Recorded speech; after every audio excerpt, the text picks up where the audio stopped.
Hello दोस्तों, आप सभी का मेरे YouTube चैनल में स्वागत है। आज हम पढ़ेंगे अध्याय 6 विद्युत धारा एवं परिपथ इलेक्ट्रिक करंट एंड सर्किट का लेक्चर 5, जिसमें आज का हमारा टॉपिक है ओम का नियम, ओम्स लॉ। ओके, तो इस टॉपिक में आगे बढ़ने से पहले चलिए सबसे पहले हम लोग ओम का नियम के बारे में समझते हैं कि ओम का नियम क्या होता है। ओके, ओम का नियम, यदि किसी चालक की भौतिक अवस्था जैसे लंबाई, ताप आदि में परिवर्तन न हो तो उसमें प्रवाहित होने वाली विद्युत धारा उसके सिरों पर लगाए गए विभवांतर के अनुक्रमानुपाती होता है। कैसे, तो चलिए इसको समझने का प्रयास करते हैं। ओके, तो चलिए सबसे पहले एक विद्युत परिपथ लेते हैं। ओके, तो इसमें क्या है, एक चालक है। ओके, तो इस प्रकार से हम लोग क्या करते हैं, एक विद्युत परिपथ बनाते हैं, पॉजिटिव साइन एवं नेगेटिव साइन। ओके, तो एक बैटरी और एक चालक है। ओके, तो इसमें प्रवाहित होने वाली धारा क्या है, आई है। तो ओम के नियमानुसार क्या होता है, यदि किसी चालक की भौतिक अवस्था जैसे कि इसकी लंबाई या फिर ताप आदि में क्या करता है, परिवर्तन ना हो तो उसमें प्रवाहित होने वाली धारा आई क्या करता है, वह उसके सिरों पर लगा के विभवांतर अर्थात V के अनुक्रमानुपाती होता है, अर्थात I अनुक्रमानुपाती V। ओके, तो इसमें आप लोग याद रखिएगा अनुक्रमानुपाती या समानुपाती दोनों का तात्पर्य एक होता है। ओके, तो इस प्रकार से हम लोग कह सकते हैं, यदि किसी चालक की भौतिक अवस्था जैसे लंबाई, ताप आदि में परिवर्तन न हो तो उसमें प्रवाहित होने वाली विद्युत धारा उसके सिरों पर लगाए गए विभवांतर के अनुक्रमानुपाती या समानुपाती होता है। ओके, अर्थात I समानुपाती V।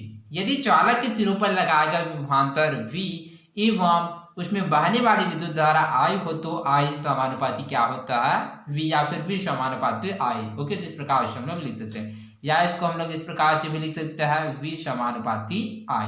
ओके, तो V इक्वल क्या करेंगे, समानुपाती के साइन को हटाएंगे तो ये हो जाता है V इक्वल RI। तो यहाँ पर R क्या है, तो इसमें आप लोग याद रखिए, यहाँ R एक नियतांक है जिसे उस चालक का प्रतिरोध कहते हैं। ओके, तो आई होप आप लोगों को समझ आ होगा कि ओम का नियम अर्थात ओम्स लॉ क्या है। तो चलिए आगे बढ़ते हैं। सन 1827 में भौतिक वैज्ञानिक जॉर्ज साइमन ओम ने किसी विद्युत परिपथ में विभवांतर अर्थात V, ओके, विद्युत प्रतिरोध अर्थात R और प्रवाहित विद्युत धारा के बीच में संबंध स्थापित किया, अर्थात विद्युत धारा अर्थात I अर्थात V R I के मध्य क्या संबंध को स्थापित किया। जैसे कि यहाँ पर हम लोग देख सकते हैं V इक्वल R। इस संबंध को समझने के लिए हम नीचे क्रियाकलाप करेंगे। ओके, तो चलिए V R एवं I में किस प्रकार से संबंध होता है। ओके, तो चलिए इसको हम लोग क्रियाकलाप के द्वारा समझने का प्रयास करते हैं। जैसे कि यहाँ पर हम लोग देख सकते हैं जॉर्ज साइमन ओम। ओके, तो यहाँ पर उसका इमेज वहाँ प्रदर्शित है। ओके, तो क्रियाकलाप 2। ओके, तो चलिए इसको हम लोग क्रियाकलाप 2 के द्वारा समझने का प्रयास करते हैं कि V अर्थात विभवांतर, R अर्थात प्रतिरोध एवं I अर्थात विद्युत धारा में किस प्रकार से संबंध होता है। ओके, चित्र में दिखाए अनुसार एक परिपथ तैयार कीजिए। ओके, तो जैसे कि यहाँ पर हम लोग चित्र में देख सकते हैं, चित्र 4 ओम के नियम का परिपथ। ओके, तो सर्वप्रथम हम लोग क्या करते हैं, इस प्रकार से परिपथ का निर्माण करते हैं।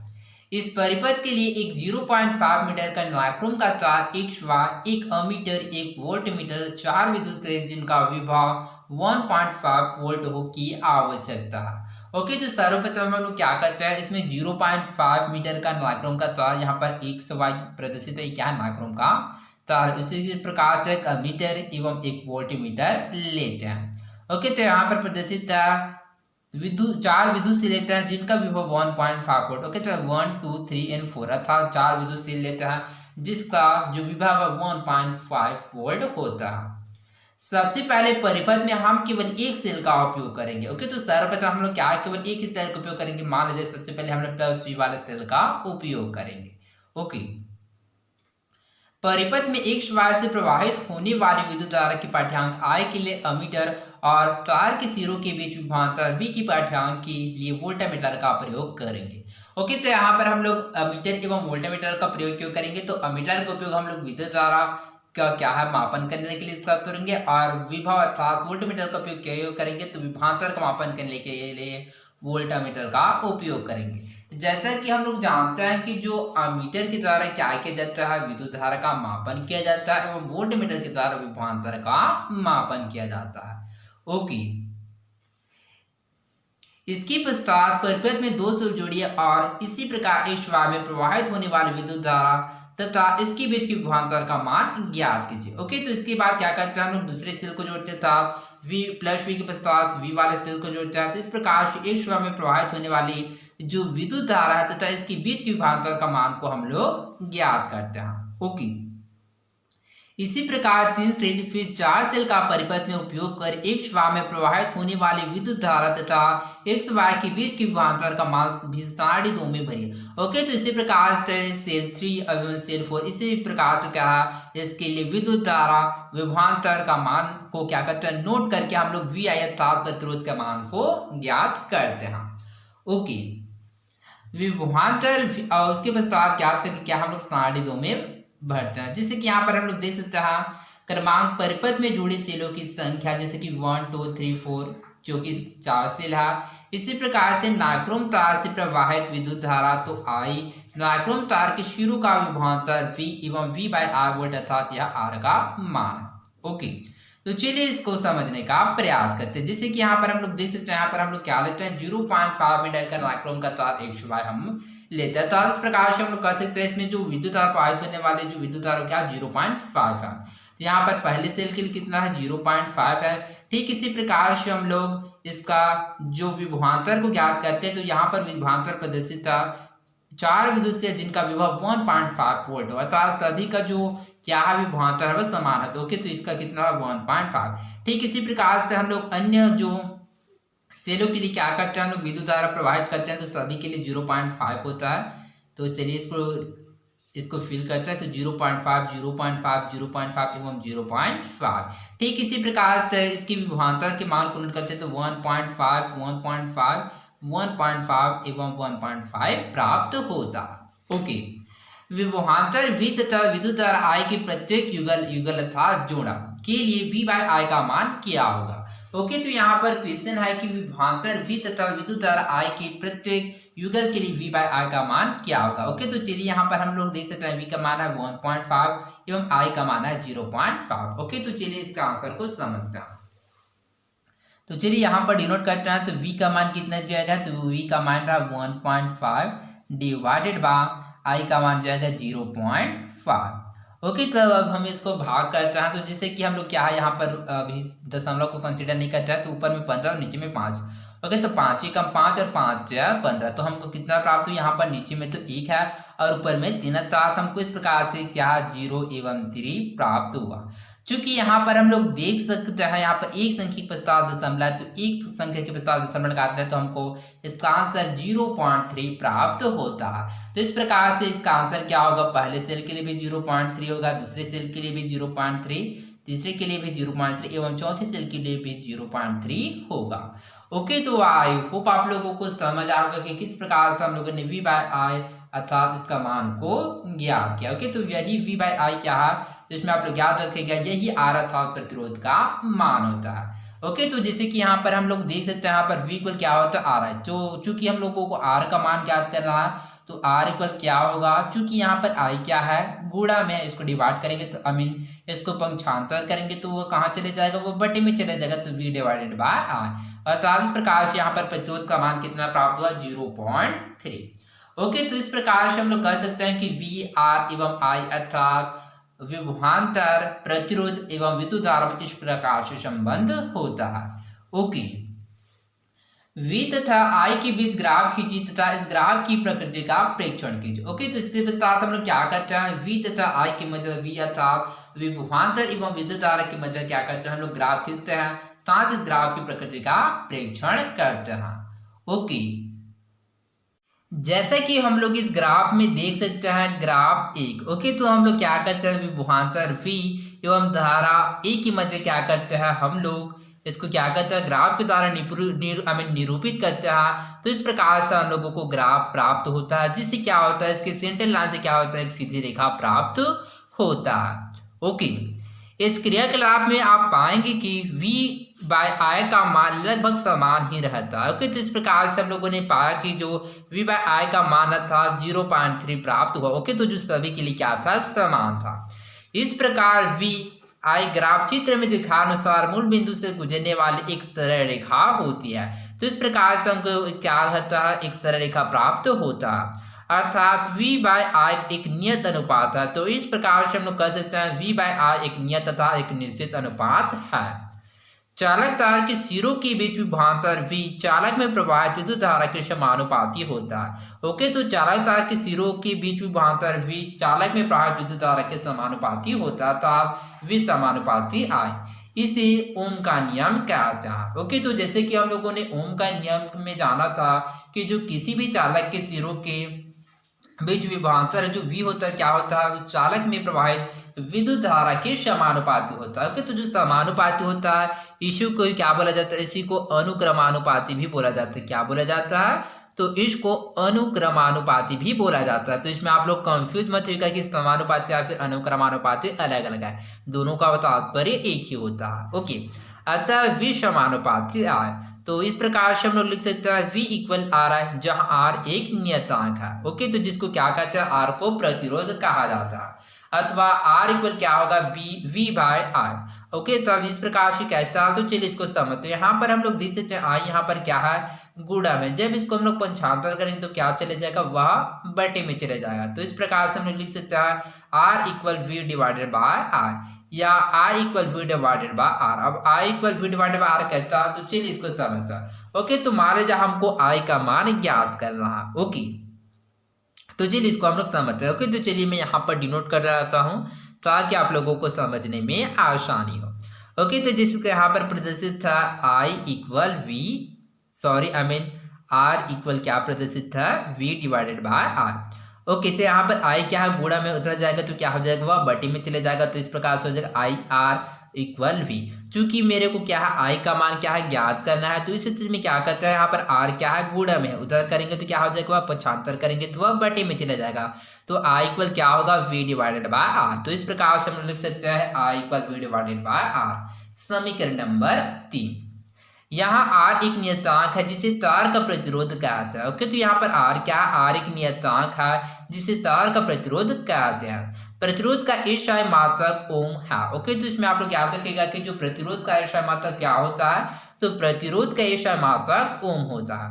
समीकरण 3 से यदि किसी चालक के दोनों सिरों के बीच का विभवांतर 1 वोल्ट है तथा उससे 1 एम्पियर विद्युत धारा प्रवाहित होती है, तब उस चालक का प्रतिरोध R 1 ओम होता है। तो 1 ओम equal 1 volt divided by 1 ampere होगा।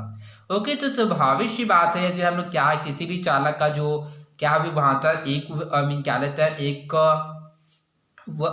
वोल्ट लेते हैं, साथ ही उसका जो विद्युत धारा 1 एम्पियर है, तो उसमें प्रवाहित होने वाले जो चालक का प्रतिरोध लगा वह भी 1 ओम होगा। ओके, तो इस प्रकार से हम लोग कह सकते हैं 1 ओम equal 1 volt divided by 1 ampere.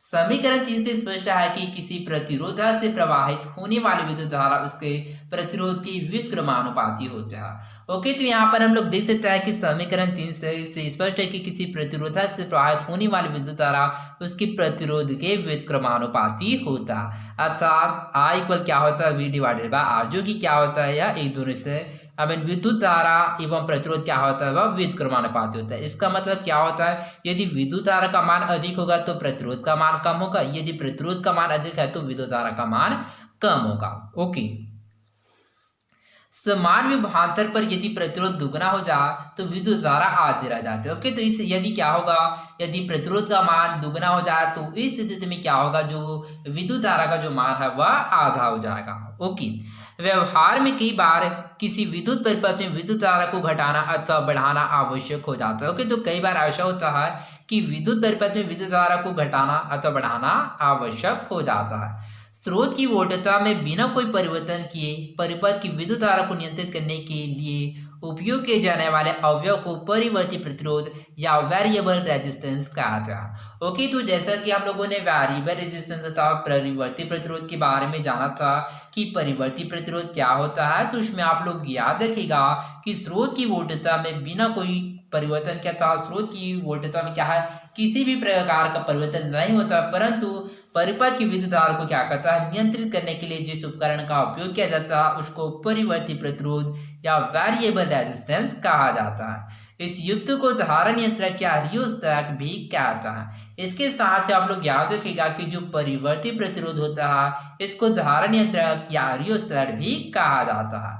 Okay, तो आई होप आप लोगों को समझ आया होगा कि ओम का नियम क्या है। ओके, यहाँ पर एक क्वेश्चन है, तो चलिए इस क्वेश्चन के आंसर को समझने का प्रयास करते हैं। प्रश्न, प्रतिरोधक पी क्यू आर के लिए विभव और धारा के बीच खींचा गया ग्राफ 2 में प्रदर्शित है। ओके, तो यहाँ पर हम लोग देख सकते हैं, यहाँ पर ग्राफ 2 में क्या है, पी क्यू आर के लिए विभव और धारा के बीच खींचा गया ग्राफ, जिसके यहाँ पर प्रदर्शित धारा एम्पियर विभवांतर अर्थात V एवं A के मध्य के ग्राफ खींचा गया। इनके प्रतिरोधों को ज्ञात कीजिए, इनमें क्या अनुपात है, अर्थात P/Q/R अर्थात P अनुपात Q अनुपात R क्या होगा। ओके, तो यहाँ पर क्वेश्चन पूछा गया कि इनके प्रतिरोधों को हमको ज्ञात करना है, इसका R का मान कितना होगा, इसको ज्ञात करना है। साथ ही हमको ज्ञात करना है कि इनमें क्या अनुपात है, अर्थात P अनुपात Q अनुपात R क्या होगा। ओके, तो चलिए इस क्वेश्चन के आंसर को समझने का प्रयास करते हैं। ओके, तो सर्वप्रथम जैसे कि यहाँ पर हम लोग देख सकते हैं, यहाँ पर P का मान जो है P Q एवं R। ओके, चूंकि हमको किसका मान जो है, चूंकि हम लोगों को V एवं I का मान दिया गया है, हमको किसका मान ज्ञात करना, R अर्थात प्रतिरोध का मान ज्ञात करना। चूंकि हम लोगों को पता क्या होता है, V समानुपाती क्या होता है, उनके निम्नानुसार क्या होता है, V समानुपाती I। ओके, तो समानुपाती के स्थान को हटाते हैं तो क्या होगा, V इक्वल क्या होगा, IR। चूंकि हमको R का मान ज्ञात करना है, ओके, तो इस स्थिति में क्या करते हैं, यहाँ पर I गुणा में दूसरा जाएगा, जो क्या हो जाएगा, वह बटी में हो जाएगा। तो इसको इस प्रकार से लिख सकते हैं, R इक्वल क्या होगा, V divided by I। Okay, तो यहाँ मैंने कुछ नहीं किया, जस्ट इसके पोजिशन को चेंज किया, जैसे कि यहाँ पर हम लोग इस प्रकार से लिख सकते हैं, V divided by I equal R। Okay, तो इस प्रकार से मैंने इस प्रकार से लिखा। ओके, तो चलिए सर्वप्रथम हम लोग P के बिंदु के लिए देखते हैं। तो P के लिए यहाँ पर हम लोग जैसे कि यहाँ पर ऑब्जर्व कर सकते हैं, यहाँ पर जो धारा था, धारा का मान दिया गया था, विद्युत धारा का मान वह 60 दिया एवं विभवांतर का मान दिया है 3। ओके, तो चलिए इसको वैल्यू को पुट करते हैं। ओके, तो P के लिए क्या करते हैं, इसके वैल्यू को पुट करते हैं, तो चलिए यहाँ पर P डिनोट कर देते हैं। ओके, तो P इक्वल क्या होता है, तो क्यों V का मान दिया कितना है, 3 डिवाइडेड बाय I का मान दिया गया 60। ओके, तो क्या होगा, यदि 60 से 3 डिवाइड होगा क्या, नहीं। तो इस स्थिति में क्या करते हैं, हम लोग यह कंसीडर करते हैं कि यहाँ पर जो प्रदर्शित जो विद्युत धारा है, अर्थात जो विद्युत धारा का मान है, इसको हम लोग क्या करते हैं, हम लोग वोल्ट विभवांतर को क्या करते हैं, प्रदर्शित करते हैं, अर्थात इसको हम लोग क्या मानते हैं, विभवांतर मानते हैं, विभवांतर अर्थात ये विभव है, और इसको जो विभवांतर यहाँ पर प्रदर्शित था इसको हम लोग विद्युत धारा कंसिडर करता है। ओके, ताकि हम लोग इसका जो आंसर इसको आसानी से हम लोग ज्ञात कर सकें। ओके, तो इसमें भी हम लोगों को आंसर मिल जाएगा, परंतु जो आंसर मिलेगा वह पॉइंट में रहेगा। ओके, तो चलिए इसके लिए हम लोग इसको पोजीशन को चेंज करते हैं। तो इस प्रकार से हम लोग कह सकते हैं, यहाँ पर P इक्वल क्या होगा, यहाँ पर V का मान कितना दिया जाएगा, तो V का मान 60 है डिवाइडेड बाय जो I का मान दिया गया 3। ओके, तो इस प्रकार से हम लोग कर सकते हैं, तो 3 ही कम 3, 3 2 6, तो इस प्रकार से हम लोगों को 20 आंसर प्राप्त हुआ। ओके, चूंकि यहाँ पर हम लोगों ने किसका मान ज्ञात किया, प्रतिरोध का मान ज्ञात किया, एवं प्रतिरोध का जो मात्रक होता है क्या होता है, प्रतिरोध का मात्रक होता है वह ओम होता है, तो ओम को डिनोट करता है। ओके, तो ओम का स्थान इस प्रकार से था, तो हमको कितना प्राप्त हुआ, 20 ओम। ओके, तो इसी प्रकार से हम लोग चलिए क्यों के लिए याद करते हैं, तो क्यों का क्या होगा, V डिवाइडेड बाय R। तो यहाँ पर V का मान जाएगा, जैसे कि यहाँ पर हम लोग देख सकते हैं, क्यों के लिए जो V का मान है वह कितना है, 50 है, जैसे कि आप लोग ऑब्जर्व कर सकते हैं, यहाँ पर P का क्यों का मान कितना है, 50 है, डिवाइडेड बाय इसका जो I का मान है कितना है, 5 है। ओके, तो इस प्रकार से हम लोग डिवाइड करेंगे तो 5 ही कम 5 और 5 ही कम 5 था, हमको इसका मान कितना प्राप्त है, 10 ओम।